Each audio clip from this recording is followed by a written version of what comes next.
नमस्कार मित्रांनो, जय श्रीराम, जय श्रीकृष्ण, हर हर महादेव। आजचा हा व्हिडिओ सुरू करण्यापूर्वी मी तुम्हाला एक छोटीशी विनंती करतो, कृपया हा व्हिडिओ मध्येच सोडू नका, कारण आज मी तुम्हाला जी माहिती सांगणार आहे ती फक्त ऐकण्याची नाही, तर आपल्या जीवनात उपयोगी पडणारी आहे।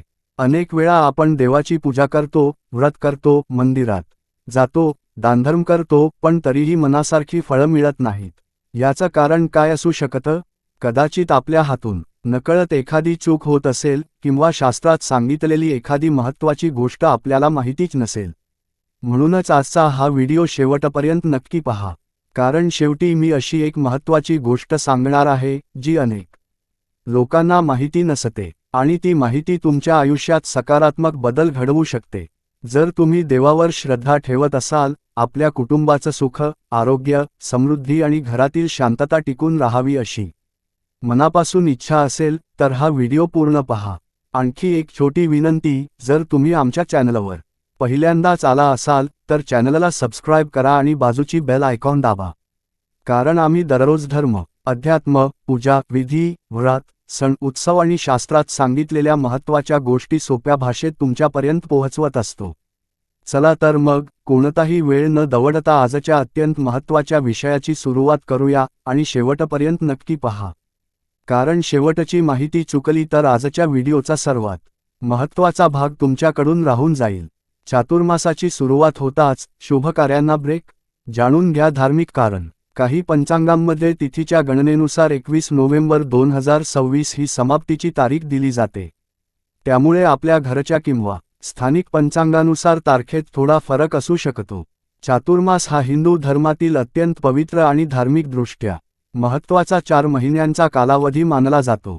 आषाढ शुक्ल एकादशी देवशयनी एकादशी पासून कार्तिक शुक्ल एकादशी देवउठणी एकादशी पर्यंतचा हा काळ असतो। या कालावधीत भगवान विष्णू योगनिद्रेत जातात अशी धार्मिक मान्यता आहे।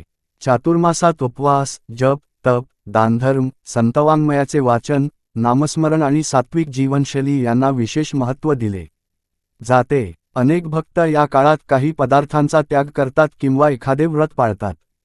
तसेच संतांच्या प्रवचनांचे आयोजन, भजन, कीर्तन आणि धार्मिक कार्यक्रमही मोठ्या प्रमाणावर होतात। मन, शरीर आणि आत्म्याचे शुद्धीकरण करून आध्यात्मिक प्रगती साधण्यासाठी चातुर्मास हा सर्वोत्तम काळ मानला जातो। 2026चा चातुर्मास कधी सुरू होणार? 2026 मध्ये चातुर्मासाची सुरुवात 25 जुलै 2026 शनिवार देवशयनी आषाढी एकादशी पासून होते। 20 नोव्हेंबर 2026 शुक्रवार देवउठणी कार्तिक एकादशी। काही पंचांगांमध्ये तिथीच्या गणनेनुसार 21 नोव्हेंबर 2026 ही समाप्तीची तारीख दिली जाते। त्यामुळे आपल्या घरच्या किंवा स्थानिक पंचांगानुसार तारखेत थोडा फरक असू शकतो। चातुर्मासात शुभ कार्य वज्र धार्मिक मान्यतेनुसार या 4 महिन्यांत भगवान विष्णू योगनिद्रेत असतात। त्यामुळे विवाह, गृहप्रवेश, मुंज, वास्तुशांती यांसारखी शुभ आणि मांगलिक कार्ये या काळात सामान्यतः केली जात नाहीत।